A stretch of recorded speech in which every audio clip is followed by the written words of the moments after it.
What is anamorphic?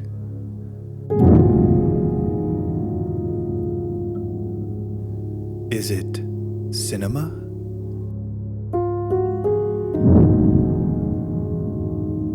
Is it beauty? Is it capturing life? Or is it capturing a squishy, wishy image? Why am I in the bathroom? All of these questions you might never know.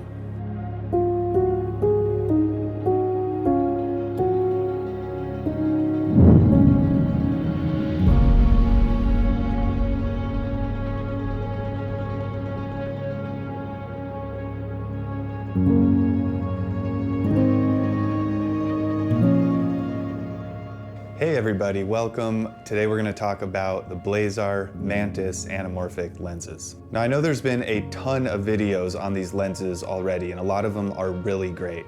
So I'm probably not going to be covering new ground on what these lenses are actually capable of, but I did want to offer my perspective as a cinematographer that's been working in the industry for 11 years or so. Similar to my Nikon ZR review, where I kind of reviewed the camera from a perspective of a narrative filmmaker, I wanted to do the same for the Blazar anamorphic lenses and kind of stack them up to other anamorphics I've used in the past. So if you are new to anamorphic, we'll give a quick breakdown on what an anamorphic lens actually does. Anamorphics were introduced earlier in the 1900s. And effectively what they do is they squeeze your image or compress your image. And then in post, you de-squeeze or stretch it back out. I believe the original intent was to squeeze the image onto a 35mm negative film strip to make room for sound. And back in the day, they wouldn't actually de-squeeze it in post, they would project the image on the counterpart of the anamorphic lens. So the lens itself on the projector would de-squeeze the image. Of course, now we just go into whatever editing program you use and we de-squeeze the image there. Anamorphics offer a ton of character. They give you nice oval bokeh, a very unique focus fall off, and they give either a pin cushion or a barrel distortion on the edges of the frame. They give you that baked in widescreen look, and the width depends on the squeeze ratio that your lens has. And of course, most famously, they give you those anamorphic flares, the horizontal flares that everyone has grown to love, or get annoyed by. I happen to love them. Yes, you can definitely overuse them, but if you use them with grace, I think they are beautiful. A ton of films that we grew up watching were shot on anamorphic lenses, and many still are today. The advantage of de-squeezing your image or shooting anamorphically in general compared to spherical is getting that extra width on the lens. So right now I'm shooting on a 35mm spherical lens, but if I were to shoot a 35mm on an anamorphic lens, I would gain extra width on the edges of the frame. But myself, the subject, would maintain the depth and the framing of a 35mm spherical lens, more or less. Now anamorphics come in different squeeze factors. The Blazar Mantis are a 1.33 squeeze, kind of, and we'll get into that later in the video. And the other most common squeeze factors you'll run into are 1.5, 1.8, and 2.0. These different squeeze factors offer a different variety of characteristics, or strength of the characteristics of an anamorphic lens. And you also might choose one depending on the sensor size you're using. You might be shooting open gate 3.2, you might be shooting open gate 4.3, or you might be shooting on a 16.9 or 17.9 sensor, like a lot of the red sensors or the camera we're shooting on right now, the Nikon ZR. So let's get into the Blazar Mantis. I'm comparing these lenses based on the other anamorphic lenses I've used in the past. I remember the first anamorphic lens I ever rented. It was a Lomo round front anamorphic. Those were old 1970s and 1980s Russian lenses. It had a 2x squeeze and it was a beast. That thing was like a cannon on the front of my camera. I was using a VariCam LT at the time that had a 17.9 sensor. So effectively our end image was something like a 3.5 to 1 or 3.25 to 1. It was very, very wide. So we had to crop in a lot to get that 2:4 aspect ratio. The lens itself was beautiful, but very expensive. And when I was coming up, pretty much every anamorphic option was very expensive. I did mess with some of those front adapters a little bit, but I just found them very funky and I didn't think they worked very well. Then enter Atlas. When the Atlas Orions first came out, Atlas was kind enough to lend me a set to shoot some short films on. At the time, the Sony Venice was also brand new, and Sony lent me the Venice to pair with the Orions for those shorts. It was an amazing combo, and it was the first set of anamorphic lenses that were truly budget friendly. But even back then, budget friendly was still $8,000 or $9,000 a lens. I have also shot an award-winning short film on the Cooke Anamorphics.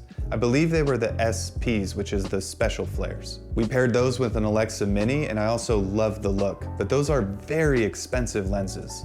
Then Atlas dropped the Atlas Mercury lenses. They were also kind enough to lend me one of their first sets of those to shoot another short film with. We paired those with the Alexa Mini LF and got an amazing look. At the time, the Atlas Mercurys were instantly my favorite anamorphic lenses that I had used. The 1.5 squeeze factor was a perfect middle ground, the flares were beautiful, everything just looked crisp and nice, but still had plenty of character. Side note, shout out to Dan from Atlas for lending me those first sets of their anamorphics and always being so kind and awesome to work with. I love those guys. Okay, then enter Blazar. I believe their first entry into anamorphics was the Great Joy lens. I never got a chance to use that lens, but I did see some pretty compelling footage coming from it, so I was interested in their brand. I have used the Catos and the Remus, and now I own a set of the Mantis anamorphics. So why did I choose the Mantis? For me, the Catos were awesome, but I think they were just a little too heavy on the character. I like a little more versatility in the lens sets that I actually own. So although I would definitely rent those for projects, I would only use them for very specific things, so I didn't want to buy a set. I found the Remus to be also very nice, but also a little character heavy, especially on the distortion. Then I tried the Mantis and I fell in love. The Mantis lenses also have a pretty cool party trick, which for me made them the best of both worlds. They actually have oval iris blades. So what this does is, although they're only a 1.33 squeeze,